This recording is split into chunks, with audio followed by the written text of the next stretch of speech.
welcome back to my kitchen here at My Table of Three. If you're new, my name is Carrie and I'm so glad you stopped by today. And welcome to all of you lovely people that watch my videos all the time. You know I appreciate you and I'm so glad you're back today. So today, this recipe is one my family loves and it's all about using Palmini. Let's see if I can get you guys to see that. Palmini pasta, aka not pasta at all, but it's a faux pasta. Our family tends to eat lower carb for most of the time. There are times when we do eat higher carb, healthy foods as well, healthy options, but still higher in carbs, like my homemade sourdough and things like that. But for the most part, we try to skip out on processed pastas or processed wheat pastas and things like that. So Palmini is actually made from a heart of palm. So basically, there are certain varieties of palm trees, and I'll try and link an article below to give you more information about it because I'm not an expert on it. All I know is I've been using them for about a year and a half now, and we like them. So they are actually the center or the heart of young palm trees that are harvested in several places throughout the world. But again, check the article I'll link below if you want to know some more fun facts about them. But they are a white heart of palm, so they are white. You can find them in the stores whole. People eat them as snacks. Now, I've not had them that way, but I have had the pasta in several brands, like my pasta sheets for lasagna and things like that, and we really love them. Now, here's the caveat. I know before anybody watches this video or finishes the video, the first thing that's going to pop in your head is, does it taste exactly like pasta? Does it taste like noodles? No. Let me be honest with you up front. It doesn't taste like wheat pasta. It's not going to because it's not wheat pasta, right? But it is a very good neutral tasting vegetable, kind of like when you rice cauliflower or you do the zoodles, you know, when you use, let me reach out here, I got it. When you use this little gadget here to use your zucchini for noodles, you know, so it's basically a vegetable pasta alternative. Now, they are a little bit crunchy, not super hard, but they have a bite to them because they are a vegetable. So one way to get around that and make them softer in your dishes is to parboil them before you mix them in. And I will be doing that today because our family prefers that. I have made them dishes a couple of times without boiling them, and they're okay.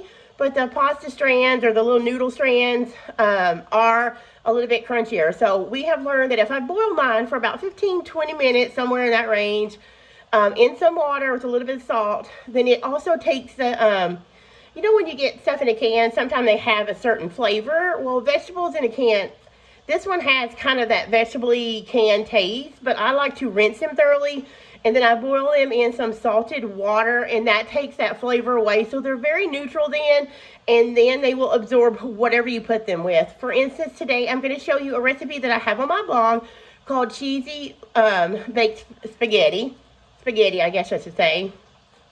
But it's a very simple recipe. I have the full recipe on my blog. It's linked below in the description, so don't worry about following along if you don't have time to write things down. But yeah, check down there for the full recipe. And I'm going to show you how I ground my ground beef, which is already going back here, but I'm going to show you how I got that started, show you what all you need for this cheesy baked spaghetti without wheat noodles. And then, yeah, we'll go from there. It's a super easy, low-carb, grain-free, gluten-free option if you have people coming over. Now, one other thing I will tell you is these little babies are kind of expensive. For one of these cans I find at my Walmart are $3.98. There is a brand that they have sometimes that's $3.89, but they are rather expensive, and it's 14-ounce can. So there's that. You know, it all depends on what you need. So we don't buy these very often. I do make several recipes on the blog for those. If you do get a chance to try them, check those out. I'll try and link several below. But yeah, so heart of palm, palmini noodles, any brand of heart of palm noodles will work. And if you don't have these and you don't care anything about keeping it low carb and gluten free, then by all means boil your favorite pasta until it is almost done. Let me pull this off real quick. Not until it's completely done. You want it to be a little bit al dente because you are going to bake it in the oven and you don't want your pasta to get melted. So follow along, and anytime I use these, you can sub in that par-cooked pasta of yours and have a completely delicious baked spaghetti as well. So, okay, to get started, I am going to ground my hamburger beef or my ground beef. in this pan. I did not put any oil because this is 80-20, so it's going to be pretty fatty and create its own grease. Now, I did put in some parsley and my favorite Tuscan seasoning. I forgot to link that the last time I used it, but it is linked below this time.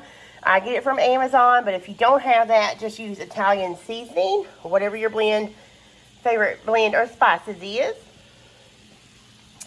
Then the only other thing we're going to need is I grated some mozzarella cheese. I have the Palmini pasta, which is the heart of palm, which we talked about. And so I have 3 cans of that because I'm going to make a big batch that we can eat leftovers. And then I have a quart of my homemade spaghetti sauce that I canned back in July of last year. And I'll link in the iCard above and in the description the video link to where I did that. And this is what we're going to get us started. So I'm going to go ahead and cook this. And when this is fully cooked, I am going to, actually while this is cooking, I am going to drain these and show you how I prepare them. You don't have to prepare them. You can open them up and eat them, heat them up in the spaghetti as is. But we like them a little bit more tender. So if you like them softer, because they are a vegetable, you guys, so they are going to have a little bit of crunch to them, I recommend boiling them 15 to 20 minutes to soften them up before you bake them. So this is browning up. Let me show you how I get those ready. All right, guys, so I have already opened 2 cans of the pasta. Here's what it looks like when you open it. Now, I will tell you, I normally like to get them in the pouches, and you can't really get those in the pouches at the store, but you can get them on Amazon, and sometimes I have time to order there, but I didn't, so I just grabbed these here at Walmart. But you can see they look like noodles. But I'm going to show you how I just rinse them off really quick, and I do rinse them thoroughly, just with water really good, and I'll shake them around and rinse them again. But that is it. I'm not going to do all that on camera because I can't do it holding one hand, but I'm going to rinse these, shake them, rinse them several times, and then put them on the stove in a pan of boiling water, bring it to a boil, and boil it for about probably 15 to 20 minutes, probably around 18 minutes, and then I will come back and drain them and show you how I mix everything up. Okay, hamburger meat is all ground up and drained. And these Palmini angel hair noodles are boiling. Got my timer set. We'll be back shortly to mix everything up. Okay, first we're going to do the center mixture. You know, like in baked spaghetti or lasagna, it has like a ricotta cheese mixture in the middle. I forgot to get this out earlier, so you have to also forgive me because mine is frozen. That's why it looks all crazy like this. So we are going to need, I think it's a half a cup of ricotta cheese, and then I'm going to put a few more sprinkles of this Italian seasoning in it because you want to season, you know, every layer. And then you need 1 egg. I just washed this one fresh out of my coop today. I'm going to go ahead and break that one in there. If you're not sure if your egg is good or how long it's been out there, you may want to crack it separate. But I knew I just got it out probably about, what, not even an hour ago. So, but we'll go ahead and I'm going to use a immersion blender. I started doing that earlier, but it was frozen. So I'm just going to mix this up really good.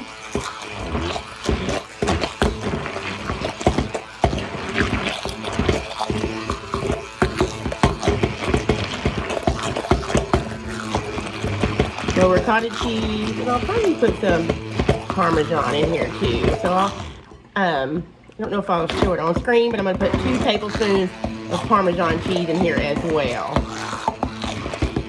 Okay, that's going to be our center layer right there. Just don't use frozen ricotta or forget to take it out of the freezer, which was not a good idea, I guess. But anyway, that's ready. Now, let's start assembling our cheesy baked spaghetti. All right, we got all of the components together, our ground beef, our noodles, our spaghetti sauce. It's here, and because I am making a larger batch, I grabbed this out of the fridge. It's just an open jar that we use to make local, tortilla pizza. So I may need a little extra sauce, but I am not going to double the center cheesy layer because probably just extra calories that we don't need, and that'll be plenty to spread out thin layer. So I'm going to push you down, not push you down, I would never do that. I'm going to turn the camera down and show you how I start mixing up the pasta. All right, so we have our ground beef in the pot, or in this bowl actually, so you can see it. I'm going to go ahead and I'm going to add the drained Palmini noodles. They're still very hot. They just come off the stove and drain them. Then I'm going to open my spaghetti sauce. Let's start with this quart. I give all the measurements to what you need if you buy spaghetti sauce. And if you're looking, I know how much carbs and stuff mine have in it because I actually do. I know what's in it. I don't add a lot of extra sugar. Some of the store-bought brands will. Now, all pasta sauce will have some sugar because tomatoes have natural sugar. But you want to look for some with the lowest carbs and with no added sugar. One good one is that Rayo's. It is kind of expensive, but you can find it at most Walmarts on the pasta aisle now. I also wanted to tell you guys where you can find these noodles. I don't think I mentioned that earlier. I'm going to add some more sauce. You can get them usually in the gluten-free aisle, at least in my Walmarts, the neighborhood market and the big Walmart. So both of those Walmart stores, you can find them on the gluten-free aisle near the gluten-free pasta, breads, and things like that. All right, so just gonna mix it up really good.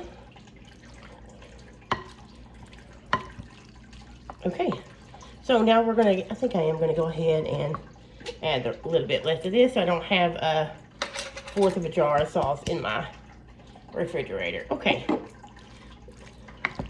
So if you're making a single batch or only need a small batch, follow the directions. And because I think each can is like 3 servings. Of course, if you do a serving, 3 servings per can, if you got growing kids or hungry husbands that work hard, it's not going to be enough. So definitely do more than 1 can. All right, so let me get this ready to go in my casserole dish, and I'll show you how I mix it up.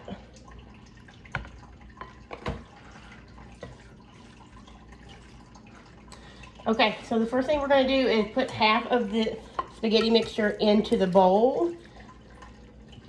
And you guys, you can reduce the amount of ground beef that's in here if you like to. We just like ours more on the meaty side, and it's also a little bit more filling. So I have a 14-year-old boy and a husband, so I like them to get enough.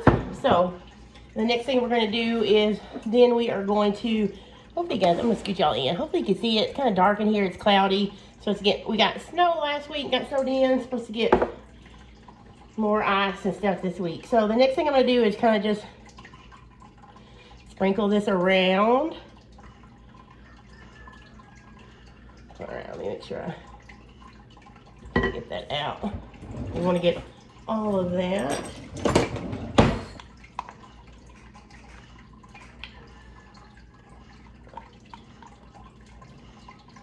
All right. Okay, then you're just going to spread it across the top like you would with the lasagna layer. You could totally skip this if you wanted to, guys, and just add another layer of your mozzarella or any kind of melty cheese. I just like this added flavor and the creamy layer. Okay, so there is that. Then we're going to sprinkle half the cheese on it. This is definitely a lower carb, Trim Healthy Mama S, if you follow those diets. Higher fat. You could definitely reduce the fat by reducing the cheese amount. You could use egg whites instead of a whole egg in your ricotta. And of course, you can use light ricotta if you needed to. You can also use lean ground beef or turkey. Any kind of thing you need to lighten it up to fit your eating plan if you need to. So if you wanted to do a Trim Healthy Eat, which is for those of you that don't do Trim Healthy Mama, it would be a lower fat, higher carb. You could do whatever pasta you like, or I would still do these, honestly, because so you wouldn't have the gluten. And then you could use ground turkey, drain the fat, and even rinse it off, or even a very lean ground beef. And then you would have that. An E if you do, you know, you have to spare the cheese, that's for sure. But who wants to do that? So we eat this as a low carb, higher fat meal. Then the rest of the cheese across the top.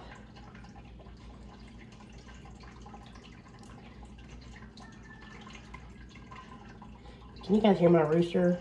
He's crowing like crazy right now. He likes to let me know. I didn't give him treats, but they want more. So he's letting me know they're out there. Okay, So I am going to go ahead and put this in the oven. I got the temperature here on the screen as well as how long you need to bake this. And once we get it all baked up, I'll come back and show you what it looks like. Okay guys, pardon the dishwasher going in the background, but I just pulled this out. It did bake at 350 degrees. If it's a single batch, it goes for about 35 minutes probably, but I baked this probably about 45 to 50 minutes. Yeah, about 50 minutes because it is a double batch in this thicker casserole dish. And since there's egg in the middle, I went ahead and used my thermometer to make sure it was up to temp, and it is hot all the way through. So now I'm gonna let it set for a little bit like you would do a lasagna before we dig into it. And my teenager wants some garlic bread, and we have this bread in the freezer that we need to get rid of. So I'm just gonna make some, you know, crazy mama style garlic bread for him with that. So I'm also gonna serve, we have some other vegetables if anybody wants that, or you can eat this as a complete meal. So let me show you how I serve this up in a bowl to our family.